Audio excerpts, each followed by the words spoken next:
Okay, let us see this question जहाँ पे हमें गिवन है कि गेट है। तो ये गेट है जी। अब इसका साइज है 4x4, तो ये 4x4 का ऐसा एक गेट होगा। 4 इसकी हाइट है और 4 इसकी विड्थ भी होगी। इस hinged eight top most point, तो ये थोड़ा कंफ्यूजिंग है। इस हिंज को आपको बिल्कुल यहाँ पे मानना है, यहाँ पे है हिंज। ठीक है। A fluid of density rho fills the space on the left, तो यहाँ पर रो डेंसिटी का फ्लूइड है।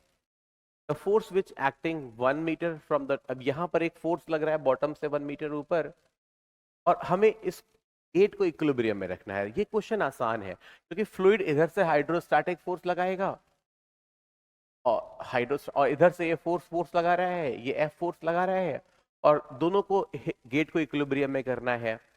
इसके अलावा हिंज फोर्स भी होगा। तो हम एक काम करते हैं, जब इक्विलिब्रियम में हम जानते हैं नेट टॉर्क हर पॉइंट के अबाउट 0 होगा, तो ओ के अबाउट भी हम नेट टॉर्क को 0 कर सकते हैं। उससे हमें हिंज का फोर्स परेशान नहीं करेगा। हिंज का फोर्स तो हिंज से ही पास होगा, तो उसका टॉर्क ओ के अबाउट 0 हो जाएगा। चलिए अब स्टार्ट करते हैं। देखिए हाइड्रोस्टैटिक फोर्स निकालने के लिए क्या करें। अब जानते हैं हाइड्रोस्टैटिक फोर्स होता है प्रेशर एट सेंट्रॉइड। तो प्रेशर एट सेंट्रॉइड क्या होगा, रो जी हाइट, क्योंकि ये हाइट 4 है तो सेंट्रॉइड की हाइट 2 होगी, तो ये है pressure at centroid into area. Area कितना हो गया जी, 4x4 यानी कि 60। तो ये हो गया जी फोर्स।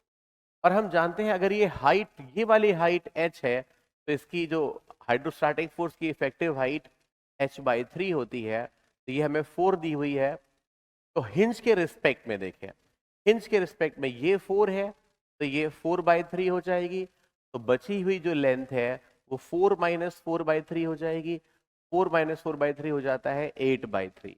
8/3, तो जो टॉर्क लेंगे हम ओ के अबाउट, तो टॉर्क में 8/3 और मल्टीप्लाई हो जाएगा। तो ये हो गया torque of hydrostatic force. Okay, is equal to, इसको बैलेंस करना है इस फोर्स के टॉर्क को।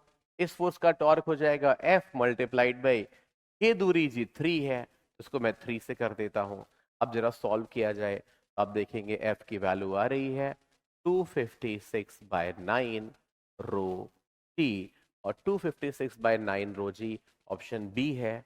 ऑप्शन बी ही करेक्ट आंसर है।